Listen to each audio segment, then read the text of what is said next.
चंद्र होता और आज हम बात करेंगे राजनीति की, सियासत की, और वो भी कोरोना को लेकर।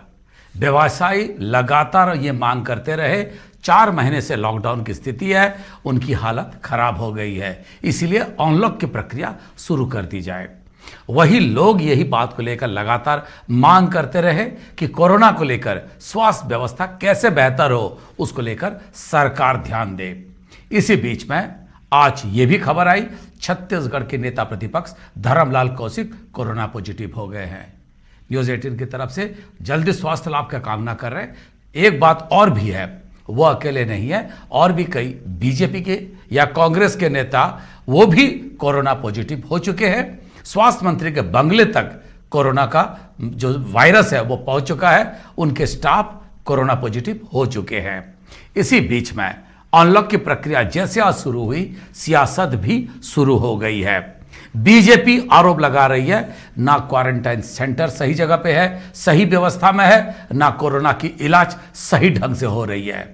कांग्रेस पलटवार कर रही है, कह रही है जब दुनिया के कई देश कोरोना मुक्त हो चुके हैं तो यहां क्यों नहीं है। और यही बात को, मोदी सरकार की नाकामयाबी को छुपाने के लिए बीजेपी आरोप लगा रही है।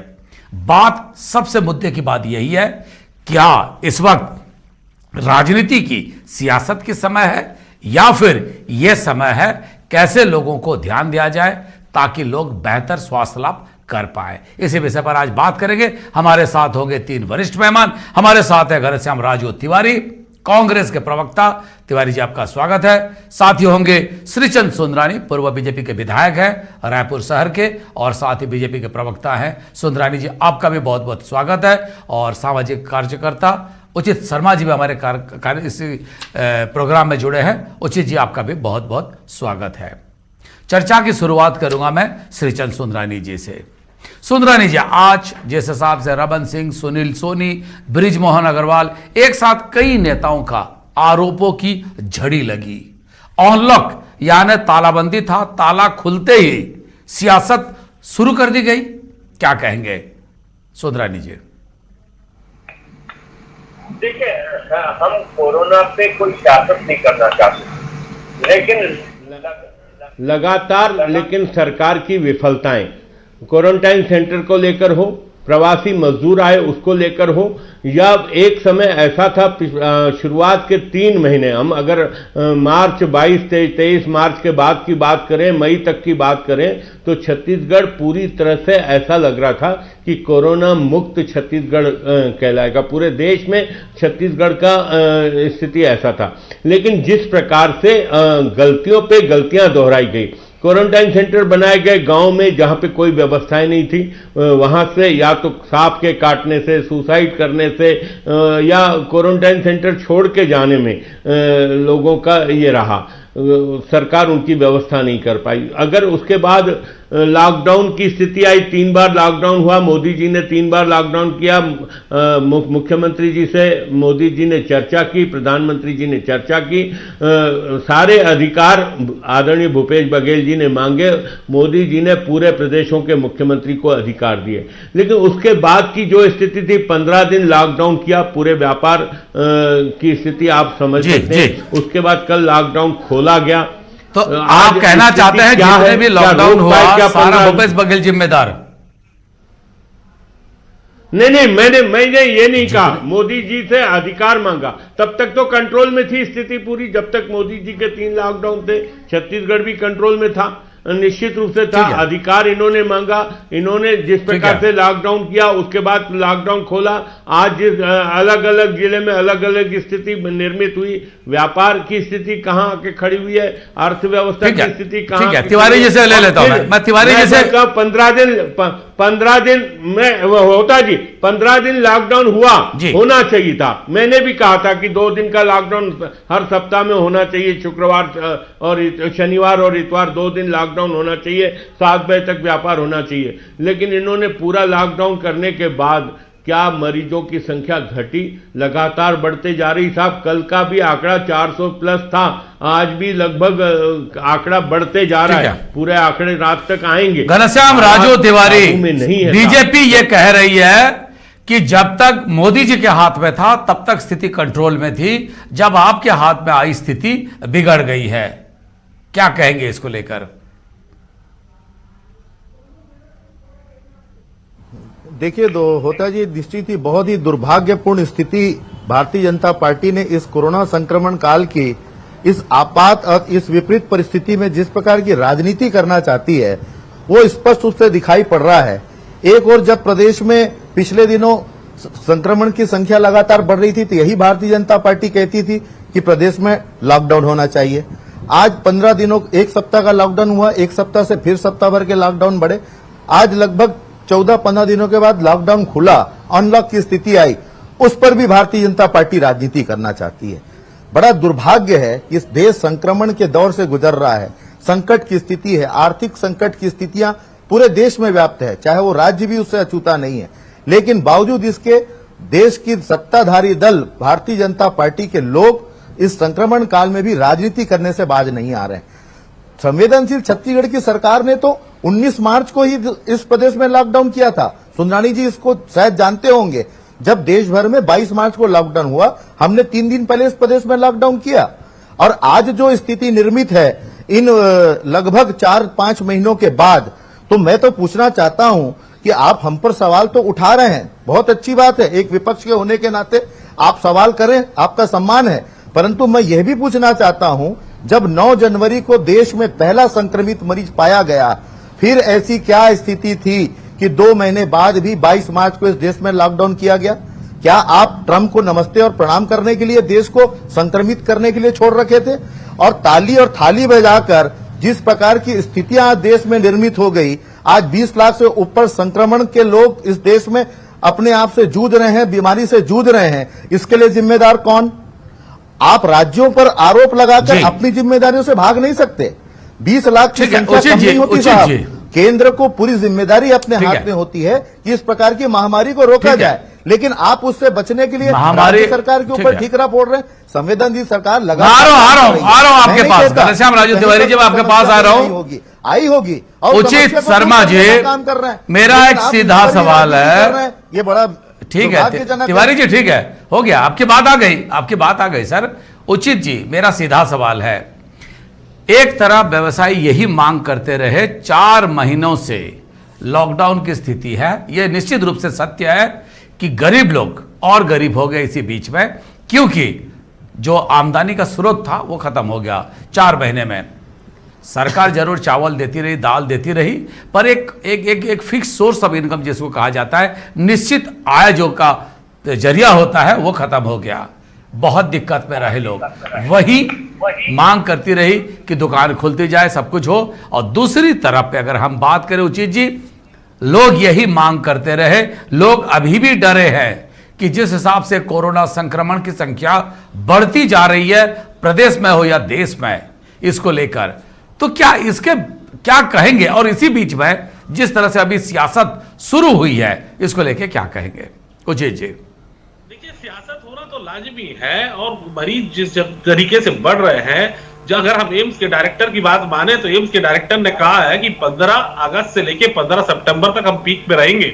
अभी जो वर्तमान में जो पीरियड चल रहा है, 12,000 संक्रमित लोग छत्तीसगढ़ में है, 8-8,500 हजार लोग ठीक होकर जा चुके हैं, लेकिन अभी तक हम अपने पीक पे नहीं आए। तो भयावह स्थिति तो बनी हुई है, इसमें तो डरने वाली बात है। और हम अभी पीक पे नहीं पहुंचे, पीक पे हम सितंबर में पहुंचेंगे, जैसा कि डायरेक्टर का कहना है। और रहा इस विषय में राजनीति की बात, तो भाजपा के प्रवक्ता श्री सुंदरानी जी से पूछना चाहूंगा कि क्या मध्य प्रदेश में तो भाजपा का राज है, क्या वहां सब कुछ ठीक हो गया है? क्या ये मोदी जी ठीक कर देंगे और भूपेश बघेल जी ठीक कर देंगे? ये सब बातें, अनर्गल बातें इस राजनीतिक लोगों को नहीं करनी चाहिए। हकीकत ये है कि आप दोनों मिलके, जनता ये आवाम ये चाहती है कि आप पक्ष और विपक्ष दोनों मिलकर कोई सॉल्यूशन क्यों नहीं निकालते? सवाल किसी पार्टी का नहीं है, सवाल इस देश की छत्तीसगढ़ की 2.5 करोड़ जनता का है। तो दोनों आप एक साथ बैठते क्यों नहीं? आप एक पत्र लिखते क्यों नहीं? आपके 9 सांसद चुप बैठते रहते हैं, कोई केंद्र से किसी तरीके की हेल्प आप लाते क्यों नहीं है? ठीक है, आप बहुत अच्छा, आप आरोप लगाना बहुत आसान है, गलतियां तो कर रही है, नो डाउट कि छत्तीस बड़ा काम कोई करेंगे तो छोटी छोटी चीजें मिस्टेक होंगी, मैं उसमें ही देख रहा हूं। हम तो फील्ड में गए हैं, हमने देखा है कि किस तरीके से कमी है, संक्रमित लोगों के बीच बहुत सारी चीजें मिल नहीं पा रही है। सुंदरानी जी, केंद्र सरकार ने छत्तीसगढ़ के लिए अभी क्या किया है? राजनीति अपनी जगह पर है। आपके हम बात करें तो शुरुआत के 2-2.5 महीना छत्तीसगढ़ सरकार का एक भी कोई सेंटर था जहां पे कोरोना की जांच होती थी, एम्स में जांच होती थी, इलाज एम्स में होता था। सारा केंद्र की तरफ से हवाई जहाज भर भर के सामान आया था। रायपुर में, राजधानी में हवाई जहाज से पूरी सप्लाई हुई है। और आपको मैं बता दूं, सर कितने दिनों तक कोरोना आई थी छत्तीसगढ़ में? ये तो ऐसा नहीं है पहले बता के गया। देखिए सर, ये तो पंचवार्षिक योजना में नहीं थे ना कि देश में कोरोना आएगा, ये अचानक आया। ये मास्क नहीं, ये मास्क भी अगर आए तो केंद्र से आए, और जो लोग बड़े बड़े नेता पहन के घूम रहे वो भी केंद्र के सरकार ने भेजे थे। और आपको बता दूं, 20 लाख करोड़ का पैकेज अगर दिया तो क्या छत्तीसगढ़ के लोगों का फायदा नहीं हुआ? मनरेगा में 180 रुपए से 202 रुपए हुआ तो सर कहां दिए? मैं बोला कोरोना पे आप अरे सुंदरानी जी, जब बात हो रही थी 29 लाख लोगों को, एक सेकंड सर, गरीबों को 5 किलो जी सर एक सेकंड सर, मैं ये बोला हूं 29 लाख लोगों को, अगर जब छत्तीसगढ़ में लोगों के पास रोजगार नहीं था, 29 लाख लोगों को मनरेगा के तहत रोजगार दी गई। आपकी बीजेपी तो विरोध करती थी मनरेगा को, चलो ठीक है, उनको लगा ये एक बेहतर संसाधन है, पर उसके बाद बारिश शुरू होने से पहले, सर एक सेकंड सर, कहां दिए सर? जब बारिश शुरू हुई सारा मनरेगा का रोजगार मूलक काम सब खत्म हो गया, सबको बंद कर दिया गया। क्या अभी लोग बेरोजगार नहीं है? वो जो ग्रामीण लोग हैं वो कहां जाएंगे? ये तो दोनों से मेरा सवाल है। मई महीने में क्या कहेंगे? मनरेगा में 202 रुपए मई महीने में किया गया। गैस के सिलेंडर दिए गए मुफ्त में, 5 किलो अनाज पूरे देश में दिया गया, हर गरीब को 5 किलो अनाज दिया गया ताकि गरीबों को कोई महीने में 5 किलो सफिशिएंट है क्या? जनधन खाते में जनधन खाते में सर इस देश की जनता को महिलाओं को सुंदरानी जी ठीक कह रहे सुंदरानी जी, मेरा सवाल है, जब सरकार नहीं तो लॉकडाउन लगाया? सर जब सरकार ने ही लॉकडाउन लगाया ना, पब्लिक तो नहीं लगाए थे। सरकार ने जब लॉकडाउन कराया गया तो हमारी सर एक सेकंड, हमारे संविधान कहता है हर व्यक्ति के जिंदगी का जिम्मेदारी सरकारों की होती है। तो अगर लॉकडाउन लगा, लोगों के पास रोजगार नहीं है, खाने के लिए व्यवस्था नहीं है, तो चाहे राज्य सरकार चाहे केंद्र सरकार, यह सरकार की दायित्व बनती है उन लोग कैसे जीवन धारण करें। तो इसमें कोई बात नहीं बनती। और अगर कोई कहता हमने 5 किलो दिया, मेरा सवाल था कोरोना जब व्याप रहा था, जब संक्रमण बढ़ रही है, केंद्र सरकार एडवाइजरी देने के अलावा कौन सा टेक्निकल सपोर्ट दिए थे सर? सुंदरानी जी साहब 2700 करोड़ रुपए का छत्तीसगढ़ में मटेरियल आया है, सहयोग आया है। मैं पूरे डिटेल के साथ बैठने को तैयार हूं। इस पे अलग से एक डिबेट हो सकती है साहब, पूरे मैं डिटेल लेके आपके साथ बैठ सकता हूं छत्तीसगढ़ में क्या क्या केंद्र से आया है साहब।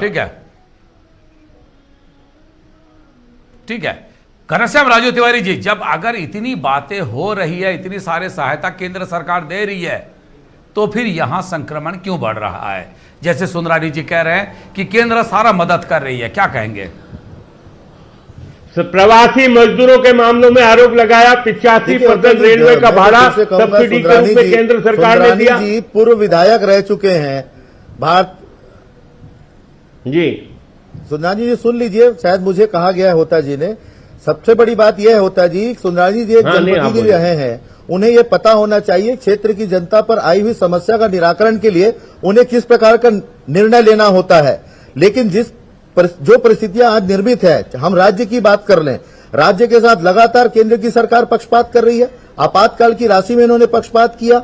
हम अपने हक की राशि चाहे जीएसटी की मांगे या कोल खदानों की मांगे, उस राशि को देने के लिए भी केंद्र सरकार के हाथ पांव फूल रहे हैं। और मैं तो ये पूछना चाहता हूं, जब संक्रमण की पहली स्थिति इस देश में जनवरी में आ गई थी, उसके बावजूद ये लगातार मार्च तक क्यों गए और क्यों ये नमस्ते ट्रम्प करते रहे? क्यों ये भारतीय जनता पार्टी मध्य प्रदेश में सत्ता परिवर्तन में आतुर रही? आज 21 दिन का लॉकडाउन केंद्र सरकार ने, मोदी जी ने देश के ऊपर लादा और ये कहा कि ताली पीटिए थाली पीटिए। ताली और थाली फिटते रहे। आज ये संख्या 20 लाख हो गई। जब उन्हें लगा कि अब देश उनके हाथ में नहीं संभलने वाला, उन्होंने अपने सर का ठिकरा उठाकर राज्यों पर फोड़ दिया कि राज्य उस पर निर्णय ले, उन्हें क्या करना है, ग्रीन जोन कौन होगा, रेड जोन कौन होगा। लेकिन मैं स्पष्ट रूप से कह सकता हूं, ये अधिकार मांगा गया। देश में जो संक्रमण की स्थिति है उसके लिए कोई अगर अधिकार मांगा गया, केंद्र की सरकार नरेंद्र मोदी जी की सरकार है, जिन्होंने कहीं न कहीं अपनी जिम्मेदारी से भागते हुए जनता को इस संक्रमण के काल में आग में झोंकने का काम किया है। आप हमसे सवाल करें साहब, लेकिन आप देखिए होता जी, छत्तीसगढ़ संवेदनशील सरकार जो लगातार संक्रमण की बीमारी को खत्म करने के लिए जमीन तक की लड़ाई लड़ते रहे हैं। आज जाकर प्रदेश का एक भी नागरिक भूखा नहीं है, चाहे राज्य सरकार बगैर कार्ड के भी राशन दे, चाहे केंद्र सरकार लॉकडाउन पहला किया गया 500 मरीज थे, लगातार उन्हें राशन देने का काम किया है, उन्हें मास्क देने का काम किया है। राशन तो केंद्र से आया जी, लगातार राशन तो केंद्र से आया, और आप आरोप पे आरोप लगा रहे हैं। केंद्र से आया, जनता पार्टी सो रही थी, केंद्र की सरकार आरोप पे आरोप, तो क्या अरे आप बार बार आपके भरोसे नहीं है, क्योंकि जनता थाली और थाली की बात करते, दिए जलाने की बात करते। हमने किसके लिए किया था? डॉक्टरों के सम्मान के लिए, जो कोरोना से लड़ रहे थे, जो डॉक्टर सेवा कर रहे थे, अपनी जान का जोखिम लगाकर हम बात कर रहे थे उन लोगों की, पुलिस वालों की जो सेवा कर रहे हैं। ताली और थाली कोई मोदी जी के लिए नहीं बजा, 11 सांसद ताली और थाली अगर बजाई गई तो डॉक्टरों के लिए बजाई गई, अगर ताली बजाई गई तो पुलिस वालों के लिए जो सेवा के बाद में काम कर रहे थे, जो को बराबर मिल रहा है, सेवा कर रहे थे, भुगतान हो रहा है कि उनके घर में मजाक उड़ा रहे, मजाक उड़ा रहे डॉक्टरों के, आरोप लगाने से राजनीति नहीं होती साहब। जनता ने अवसर दिया है, जनता की सेवा करिए। आप उनके कहीं न कहीं माई बाप है, माई बाप बनने की कोशिश करिए। बेबुनियाद आरोप लगाकर कोई योजना से भागने का प्रयास मत करिए, यही राजनीति है और इस राजनीति से भाग आ जाइए। सिर्फ समारोह करते जाओ, आपका पुलिस हेडक्वार्टर नहीं बचा, आपका एसपी कार्यालय नहीं बचा, आपके गृह मंत्री का निवास नहीं बचा। आज पूरे प्रदेश में हालात क्या हो गए और आप पीठ थपथपा रहे हो अपनी, और ताली भाई साहब आज तो केंद्र में केंद्र के गृह मंत्री नहीं बचे, उसके लिए जिम्मेदार कौन है? अमित शाह जी संक्रमित है, उसके लिए जिम्मेदार छत्तीसगढ़ की सरकार है। आप बताइए इस बात को। सुंदरानी जी आप वरिष्ठ नेता हैं, मैं कहता हूं थोड़ा तो आप अपने शब्दों की गंभीरता के साथ बात करें। क्या आज आप ताली और थाली मोदी जी के लिए बजाए क्या? ताली और थाली बताइए आप इस बात को।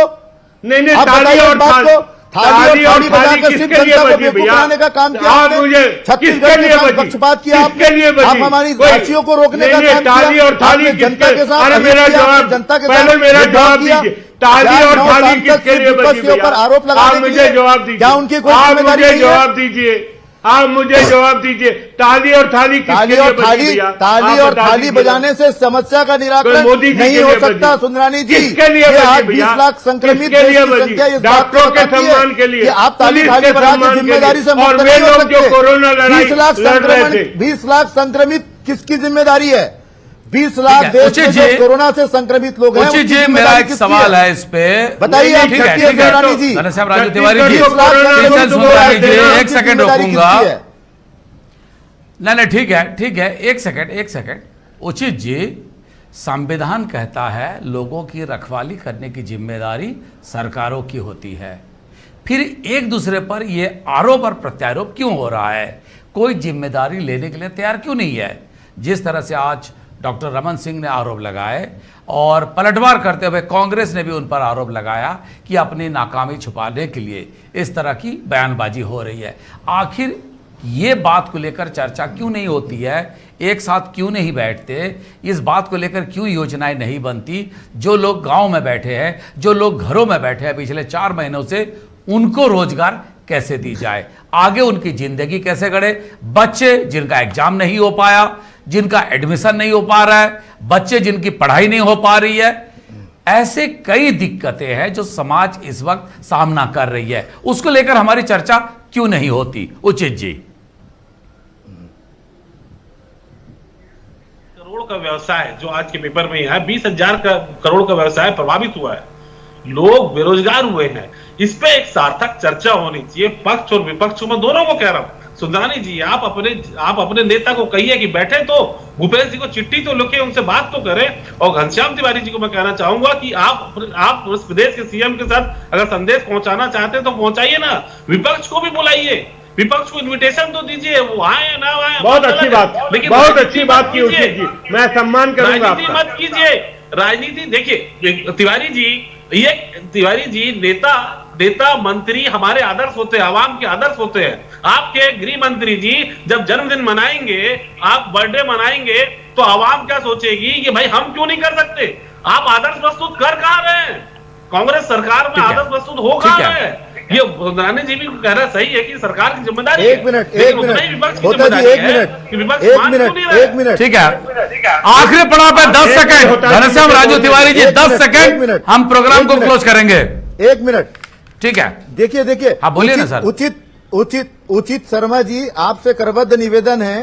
प्रदेश के गृह मंत्री ताम्रध्वज साहू जी ने सीधे तौर पर कहा, जनता से कहा, मैं अपना जन्मदिन नहीं मनाऊंगा क्योंकि प्रदेश में संक्रमण की परिस्थितियां विपरीत स्थिति में, उन्होंने अपने सारे समारोह आयोजनों को स्थगित कर दिया। ठीक है, इसी प्रकार सर इससे ज्यादा समय मेरे पास आज नहीं है, किसी और दिन हम फिर जन्मदिन बाकी बचे बातों को फिर हम चर्चा करेंगे। घनश्याम राजू तिवारी जी, श्रीचंद सुंदरानी जी, उचित शर्मा जी, तीनों मेहमानों का बहुत बहुत धन्यवाद। लेकिन इससे बड़ी बात यही है, समय है लोगों के साथ खड़े होने की, समय है उनके साथ दिखने की। लोगों को बहुत सारी दिक्कतें हैं, युवा वर्ग बेरोजगारी झेल रही है, युवा वर्ग ये नहीं समझ पा रही है बच्चों की पढ़ाई कैसी होगी, उनका एग्जाम कैसे होगा, आगे 1 साल बेकार तो नहीं जाएगा। स्वास्थ्य को लेकर भी लोग चिंतित हैं और गरीब तो रोजगार को लेकर भी सबसे ज्यादा चिंतित है। इसी विषय को लेकर चिंतन होना चाहिए, मनन होना चाहिए, ना कि एक दूसरे पर वार होना चाहिए, एक दूसरे पर प्रहार होना चाहिए। आज समय हो गया, कल एक नए विषय को लेकर फिर आपके सामने उपस्थित होंगे। हमें दीजिए विदाई।